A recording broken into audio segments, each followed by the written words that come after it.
Hello friends, welcome back to my channel. मैं हूं खैरुल नाम। साथियों, आज लेकर आया हूं दरख्श सदोम का 20वां सबक, जो कि दो नज़्म है, जिसका राइटर निदा फाजली है। और नज़्म का नाम बिजली का खंभा और नज़्म आसान थी पहले।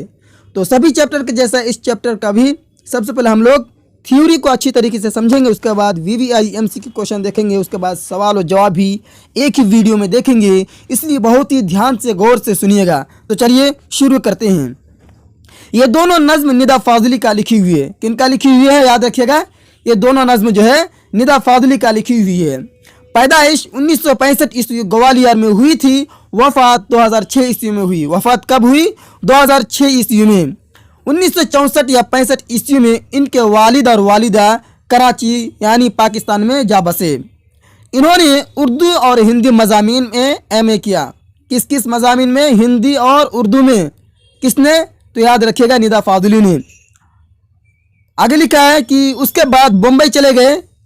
पहले तो इन्होंने सहाफ़त का पेशा इख्तियार किया। किस चीज़ का? पहले तो इन्होंने सहाफ़त का पेशा इख्तियार किया। उसके बाद वो नग़्मा निगार और मुकालमा निगार की हैसियत से फ़िल्मी सनात से वाबस्ता हो गए। यानी कि निदा फाजली जो थे फिल्मी इंडस्ट्री में भी काम किया है। आगे लिखा हुआ साथियों, निदा फाजली ने कमज़ोर और पसमानदा तबके को अपनी शायरी में उभारा है। याद रखिएगा, निदा फाजली ने कमज़ोर और पसमानदा तबके को अपनी शायरी में उभारा है। निदा फाजली की लिखी हुई शेरी मजमुआ मंद दर्जा झेल है। याद रखिएगा, इन सबको याद कर लीजिए, ठीक है। पहला जो है लफ्ज़ों का पल, आगे मोर नाच आँख और ख्वाब के दरमियान खोया हुआ सा कुछ, शहर मेरे साथ चल जिंदगी की तड़प। ये सब याद रखिएगा साथियों, सब्जेक्टिव में इसी तरह ऑब्जेक्टिव में पूछा जाता है। इसी तरह आगे मंद दर्जा झेल निदा फाजली की तसानीफ हैं। उनमें मुलाकातें जो कि एक तनकीद है। इसके बाद दीवारों के बीच बाहर साह नावल है। इसी तरह दीवारों के बीच, इसी तरह चेहरे खाके, दुनिया मरे आगे। सबको याद कर लीजिएगा साथियों अच्छी तरीके से। आपको PDF मिल जाएगा, टेंशन लेने की कोई ज़रूरत नहीं है। अगर आपके पास कम समय है तो अच्छी तरीके से एक मरतबा वीडियो के देख लीजिएगा, आपकी तैयारी हो जाएगी।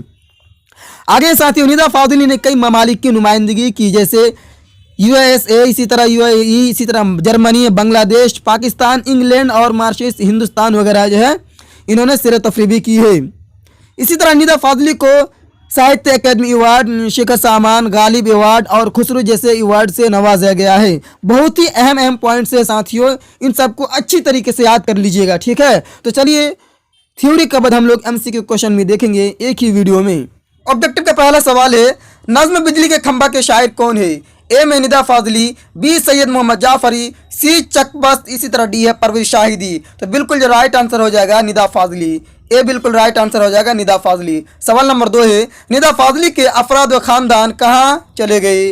A Bangladesh, B Pakistan, C Iran, D America. तो कहाँ चले गए थे? थ्योरी में बताया हूँ, तो पाकिस्तान चले गए थे। B बिल्कुल राइट आंसर हो जाएगा 2 नंबर का। 3 नंबर सवाल है, निदा फाजली ने किन मज़ामीन में MA किया? A Urdu Farsi, B Urdu Hindi, C Urdu अरबी, D अरबी फ़ारसी। तो इन्होंने उर्दू हिंदी में MA किया, ठीक है, इसलिए B बिल्कुल राइट आंसर हो जाएगा 3 नंबर का। सवाल नंबर 4 है, फिल्मी सनात में निदा फाजली किस हैसियत से वाबस्ता हुई? A नावल निगार, B अफसाना निगार, C नगमा निगार, D इनमें से कोई नहीं। तो बिल्कुल जो राइट आंसर है अफसाना निगार, क्या हो जाएगा, सॉरी नगमा निगार, ठीक है, क्या हो जाएगा, नगमा निगार। C बिल्कुल राइट आंसर है 4 नंबर का। अगला है सवाल नंबर 5, निदा फाजली की फिल्मी सनात में अफसाना निगारी के अलावा और क्या मसरूफियत थी? ठीक है, तो A में है मौसीकी साज, B है मुकालमा निगार, C नावल निगार, D इनमें से कोई नहीं। तो 5 नंबर का बिल्कुल राइट आंसर हो जाएगा साथियों B बिल्कुल राइट आंसर हो जाएगा, मुकालमा निगार। बहुत ध्यान से सुनिएगा बारीकी से। सवाल नंबर 7 है, निदा फाजली के शेरी मजमुआ कितने हैं? तो याद रखिएगा 6 है। कितना? 6, इसलिए A बिल्कुल राइट आंसर हो जाएगा। क्या हो जाएगा? A बिल्कुल राइट आंसर हो जाएगा 7 नंबर का। चलिए अगला सवाल है 8 नंबर, लफ्ज़ों का पल किस शायरी का शेरी मजमुआ है? A में सैयद मोहम्मद जाफरी, B है निदा फाजली, C है हसन नईम, D है जगन्नाथ आज़ाद। तो याद रखिएगा निदा फाजली का है, ठीक है, B बिल्कुल राइट आंसर हो जाएगा, निदा फाजली। सवाल नंबर 9, दर्ज झेल में निदा फाजली का शेरी मजमुआ कौन है? तो याद रखिएगा मोरनाथ, ठीक है, C बिल्कुल राइट आंसर हो जाएगा 9 नंबर का। अगला सवाल है सवाल नंबर 10, तस्लिया से हयात किसकी शायरी का मजमुआ है? ए परवेज शाहिदी, बी निदा फाजली, बी क्या है निदा फाजली, सी जगन्नाथ आज़ाद, डी है चकबस्त। तो किन का याद रखिएगा, ये जो है परवेज शाहिदी का है, इसलिए ए बिल्कुल राइट आंसर हो जाएगा 10 नंबर का। सवाल नंबर 11 है, निदा फाजली के तसनीफ दुनिया मेरे आगे किस सन्फ नस्र से मुताल्लिक है? ए नावल, बी शाह, इसी तरह सी है खाका, इसी तरह डी इनमें से कोई नहीं। तो 10 नंबर का बिल्कुल जो राइट आंसर है सी खाका, सी बिल्कुल राइट आंसर है। अगला है, निदा फाजली की किसी एक शाही तसनीफ का नाम लिखिए। ए दीवारों के बाहर, बी हयात जावेद, इसी तरह सी है यादगार गालिब, इसी तरह डी है हयात गालिब। तो याद रखिएगा राइट आंसर हो जाएगा दीवारों के बाहर। क्या हो जाएगा? दीवारों के बाहर, इसलिए ए बिल्कुल राइट आंसर है दीवारों के बाहर। सवाल नंबर 13 है, निदा फाजली की शोहरत किस तरह की शायर की है? ए गज़ल गोई, बी है जदीद नज़्म निगार, सी मरसिया निगार, डी मुस्तनवी निगार। तो याद रखिएगा बी बिल्कुल राइट आंसर हो जाएगा, बी बिल्कुल राइट आंसर हो जाएगा जदीद नज़्म निगार। क्या हो जाएगा? जदीद नज़्म निगार, इसलिए बी बिल्कुल राइट आंसर है। सवाल नंबर 14 है, नज़्म बिजली का खंभा किस तरह की नज़्म है? ए पाबंद नज़्म, सी नज़्म मुअर्रा, सी आज़ाद नज़्म, डी में से कोई नहीं। तो राइट आंसर हो जाएगा आज़ाद नज़्म, सी बिल्कुल राइट आंसर है 14 का। 15 नंबर सवाल जो कि लास्ट है, याद रखिएगा, सनफ नज़्म रफ्ता रफ्ता क्या होती जा रही है? ए चमकती, बी खोखली, सी धुंधली, डी में से कोई नहीं। बिल्कुल राइट आंसर हो जाएगा खोखली, बी बिल्कुल राइट आंसर है। तो साथियों यहाँ तक क्लियर होता है ऑब्जेक्टिव। अगर आपको लगा कि आपका ऑब्जेक्टिव ठीक नहीं रहा तो फिर से एक बार थ्योरी को समझने की कोशिश कीजिएगा। अब हम लोग देखेंगे सवाल और जवाब इसी वीडियो में। पहले सवाल है, निदा फाजली कहाँ पैदा हुए? जवाब है निदा फाजली ग्वालियर में पैदा हुए। सवाल नंबर 2 है, निदा फाजली कौन कौन सा अवार्ड मिले? निदा फाजली को कौन कौन सा अवार्ड मिले, पुरस्कार मिले? जवाब है निदा फाजली को साहित्य अकेडमी अवार्ड, शकर सामान, गालिब अवार्ड और खुसरो अवार्ड जैसे एजाज मिले। सवाल नंबर 3 है, निदा फाजली के 3 शेरी मजमू का नाम लिखिए। 3 पूछा गया लेकिन 6 है, आप सभी को याद कर लीजिएगा। जवाब है लफ्ज़ों का पल, मोर नाच, जिंदगी की तड़प। ठीक है, क्या है? जिंदगी तड़प। सवाल नंबर 4 है, निदा फाजली ने समाज के किस तबके के मसाइल को अपनी ज़बान में उभारा, अपनी नज़्म में उभारा? बहुत ही अहम सवाल है साथियों, हर बार आता है, याद कर लीजिएगा कि निदा फाजली ने कमज़ोर पसमानदा तबके के मसाइल को अपनी नज़मों में उभारा है। बहुत ही आसान है। अगला सवाल है, नज़्म बिजली के खंभा का खुलासा पेश कीजिए, जो कि आपका बुक में दिया हुआ है। 1-2 मतलब अच्छी तरीके से पढ़ लीजिएगा, उसके बाद अपनी ज़बान में भी लिख सकते हैं। जवाब है ज़ेर निसाब पहली नज़्म बिजली का खंभा निदा फाजली की एक आज़ाद नज़्म है। इस नज़्म में शायर ने साइंसी ईजाद पर रोशनी डालते हुए इस हकीकत की नकाब कुशाई की है कि साइंसी ईजाद और तरक्कियों के नतीजे में माशरे में जो खराबियाँ आती हैं उनमें बदअखलाकी भी है।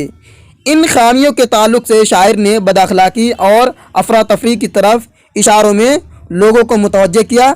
मजमू तौर पर एक अखलाकी नज़्म है। ठीक है, मजमूआ तौर पर एक अखलाकी नज़्म है। तो चलिए अगला सवाल देखते हैं। सवाल नंबर 6, निदा फाजली किन किन हैसियत से फिल्मी सनअत से वाबस्ता हुई? ये भी बहुत ही अहम सवाल है, VVI सब्जेक्टिव है।